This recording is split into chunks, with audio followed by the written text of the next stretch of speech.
Hey, welcome back, beholders. Today, let's animate some maps.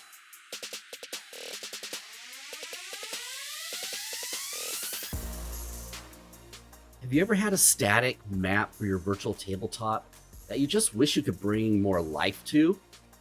Well, today I'm going to show you a little project I've been working on that allows you to do just that. It's called Arcane Animator. I'll put a link down in the description, and it comes from a passion project of me as a dungeon master wanting to add life to the game. Add life for me as the dungeon master, add life to the game for the players, just to take the experience of using a virtual tabletop up another notch. The whole idea came from when D&D Beyond started allowing animated maps to be used on the system. Well, I found a few that I thought were cool, but what I really wanted to do was create my own. So, not being able to really find a nice, intuitive, easy to use tool, I decided to make my own. So I just want to give you guys a quick demo of it today. If you like the idea of it, go out to the website, set up an account, give it a try. When you sign up, you get 3 free exports, so there's really no risk at all. So let's just jump right into it and let me show you what it can do. All right behind me here, you see I've got the website Arcane Animator, www.arcaneanimator.com. This is the editor. There's really nothing more complicated to it than that. You've got your canvas right here. Over here, you got your different effects. Each time you load an effect, over here right above me, you're going to see a layer added. Under the properties, you'll be able to actually change how the different effects react. So the first thing we're going to want to do is either sign in if you already have an account, or sign up.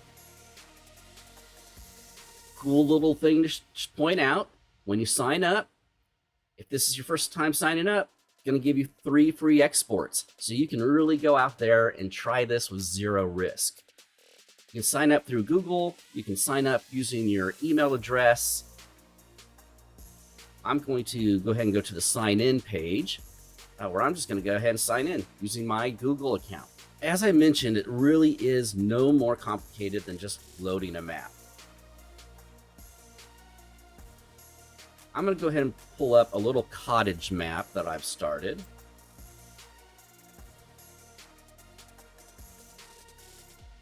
And I'll admit that this map is probably good enough for most DMs. It's nice, it's colorful, has some vibrance to it, and I think a lot of players would be happy with this. But what if we could just take it up a few notches? What if we could have running water on that stream? What if it could be a dreary night with fog rolling in and maybe a rain shower happening? Let's do that. The very basic things I'm going to do is I'm going to go over here into your different effects I've got. They're all basically categorized. I'm going to go into my water procedural. And as you can see here, you get a demo of every one of the effects. So you can see exactly what you're going to be pulling in. These are your different water effects. We go under the water sprites. These are different caustics, but you'll see what I mean by that. You have different options there. We jump up to light sprites. If you want to do some fire, we'll probably do. Different lanterns, other fire, hanging lanterns, glowing orbs. So some of these are being used for like background glows, things like that. A little sparkler effect. Here's a sparkle starburst. Yeah, I'm not going to go through all of these. Just going to show you some of my favorite ones. As I mentioned here, you can do moats, some different trap warnings, spider growth. Another just couple here, just to whet your appetite. You got your different magic circles here, rotating rings. We jump all the way down here. Maybe you want a little ghostly apparition. So I mentioned the water caustics. I'm going to use that first. We're going to jump in here first and do some animation on the water. The caustics are all different colors, different shades, different opacities, so you can just pick the ones you really like. To go with our stream here, let's use the fast moving.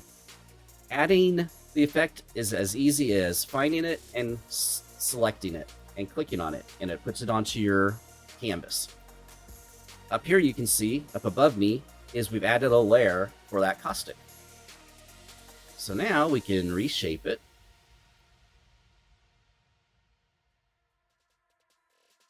And this one probably look a little bit better there. So there I've got that one. Now I want another. I can go back over here and select it.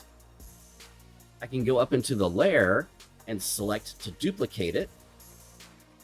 Or cut and paste. Control C, Control V, and there I have another one. So one thing we want to do is make it look a little bit more natural. We don't want them all looking the same. So what I can do is right above, let me move a little bit, right here above me. There you go, right there.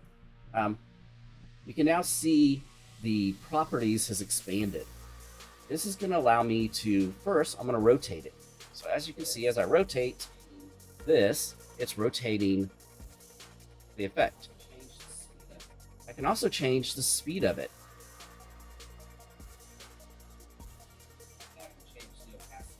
And I can change the opacity of it. So I'm going to go ahead and change the size a little bit on this one too. Let's move this up.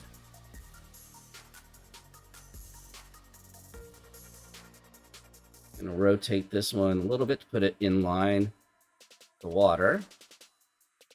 And maybe let's add one more down here. That one I'm going to leave the same shape, but I might just change the speed on it a little bit. All right, so there's our first animation. But as I mentioned, I want to layer it a little bit. So the first thing I'm going to do is close the water sprites, go to procedural, and let's do some water flow lines.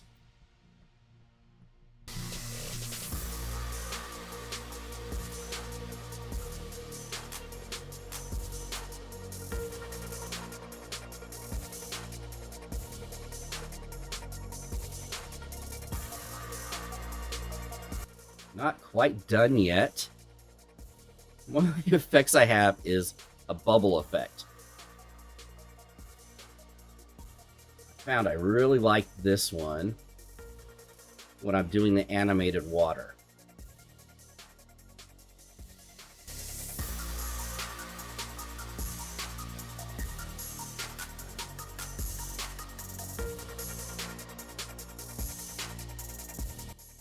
Now, if you go up here, back to the layers, you can actually select the different layers if you want to add different effects to it. So, for example, if I select the river flow, I'm going to change the opacity a little bit to just make it a little less vibrant. It's still there, but it's just more subtle. So there, we'll start there. We've got our animated water. So let's jump over here. Mentioned that let's add a couple flames. We've got a couple flame sources here. So adding a flame is as easy as, let's add this. Make this smaller. Throw one there. Maybe let's throw one in here in fire. So this is where being able to change the shape and the speed can really be useful. Speed is behind me here. You can't really see it. But I'm going to adjust the speed. Maybe it will be more easy for you to see. See, if I lower down the speed to the minimum, you can see how slow that animation is versus the fastest. I'm going to leave it at the fastest speed. And hey, let's add one more right there. Actually, let's do this. We've got a little lantern. Let's put a little lantern in there.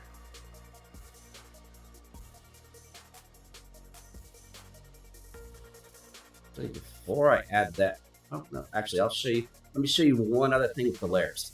So we're gonna add that. As I mentioned with the light procedurals, this allows us to add a glow to it.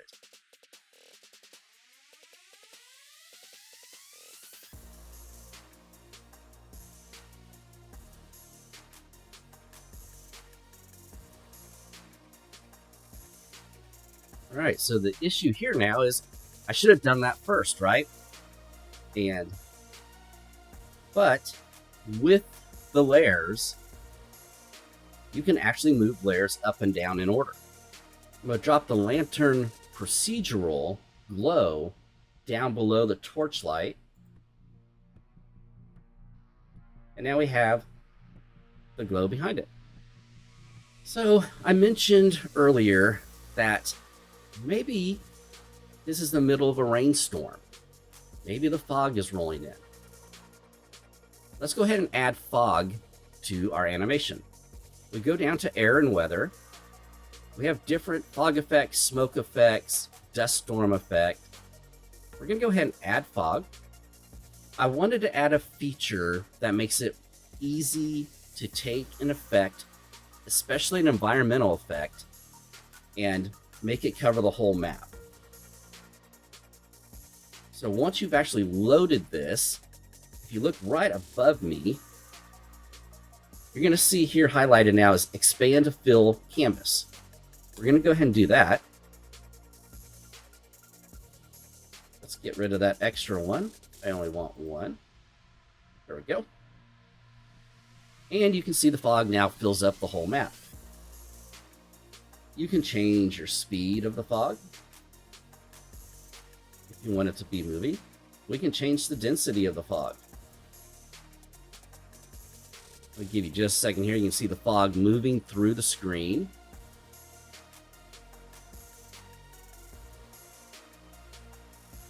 And the first one actually was intensity of the fog, and this is the density of the fog.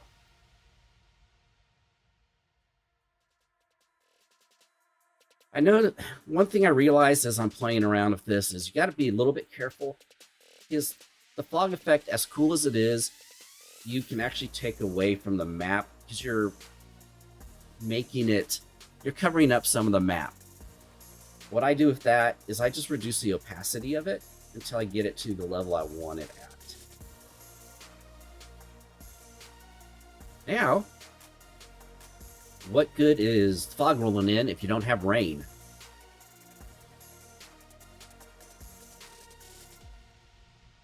The rain, we're going to go back up to our water. Quick pro tip.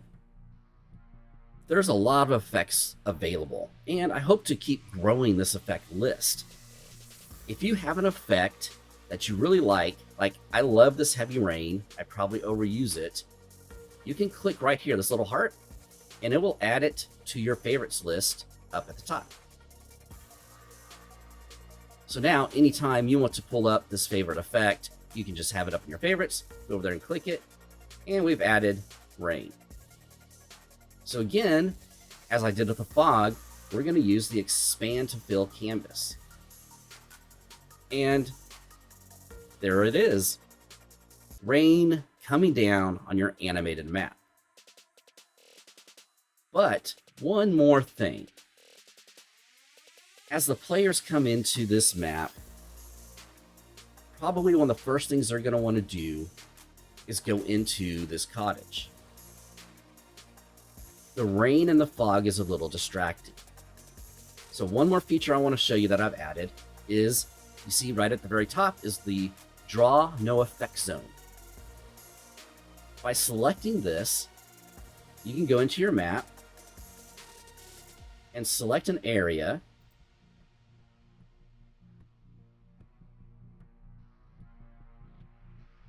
that you're not going to want the effects in. The first time you use it, it's going to affect the layer you're on. So this is excluding that area from the heavy rain effect. If I also want it to exclude the fog, I can come right up here, copy all effects. And now you have the map. You have the rain, you have the fog, but you also have your building that is not affected by the effects. So it's not a distraction. So let's say this map is now complete. Exporting it is as easy as hitting export. Once you create an account, you can save and load maps, up to 10 maps right now. People say that they need more available to them. That's something I can update in the future. But that allows you to save this map if I want to jump into another map and start working on it. But I'm ready for my D&D campaign tonight. I want to use this.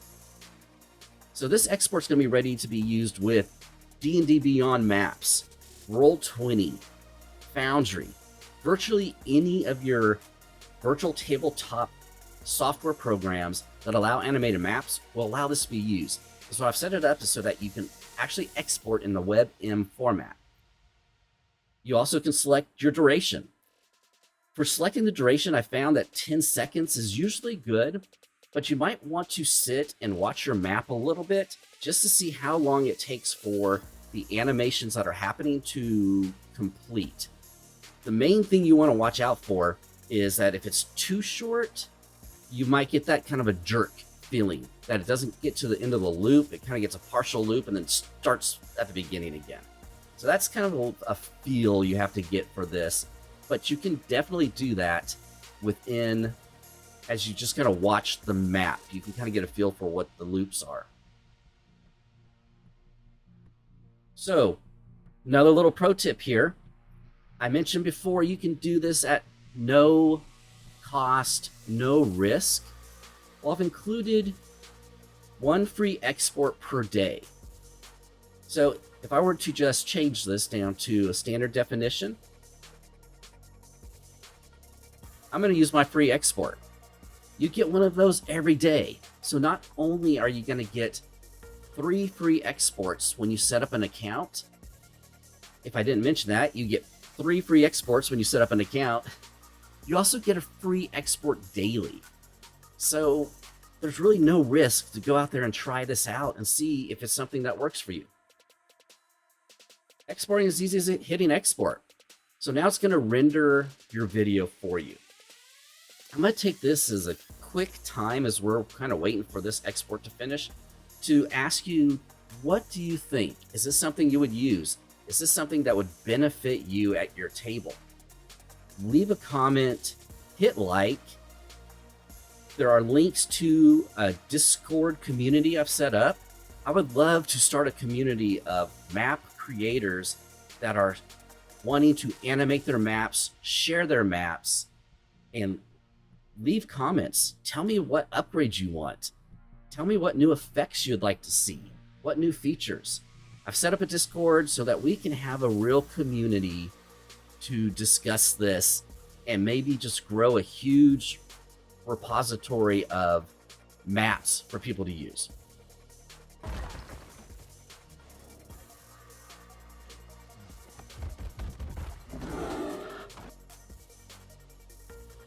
You can select export right down here, and that's going to allow you to download the map. If you're enjoying this and you want to share it with your friends, I'm giving everybody a little referral bonus. Copy this, send this link, and you can actually get 5 free exports, and your friend who uses that can get 5 free exports with their first purchase of an export path. Let me do that just so you can see right here it's exported to a WebM file. So I'm going to do two last things. Let's take a quick look. So there's the media file itself, and there's your map. But what I also want to do is let's do a quick proof of concept here. Me saying that you can use it in virtual tabletop isn't the same as me showing you can use it. So I'm going to use D&D Beyond Maps. Really easy. We're going to open the map browser. We're going to upload a map.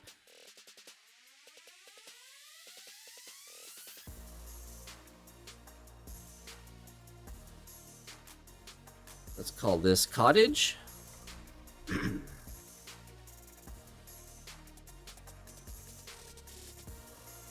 Let's do a quick scaling of our cottage.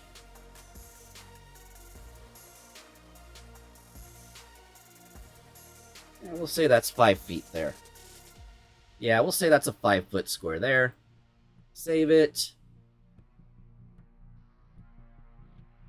Now we want to find our cottage here. Sure, I'm looking right at it. There we go. There's our cottage that we just created. Add it to the map. And there it is. Ready to be used on my next D&D campaign session. I hope you like this video. I probably spent too much time on different things, but I hope you get the feel for how flexible, how easy to use, and how robust this tool can be. If you like it, please leave a comment, let me know. If you don't like it, if you think there's something that needs to be changed about it to be improved on, let me know that too. Thank you for watching, and until the next video, keep rolling those 20s.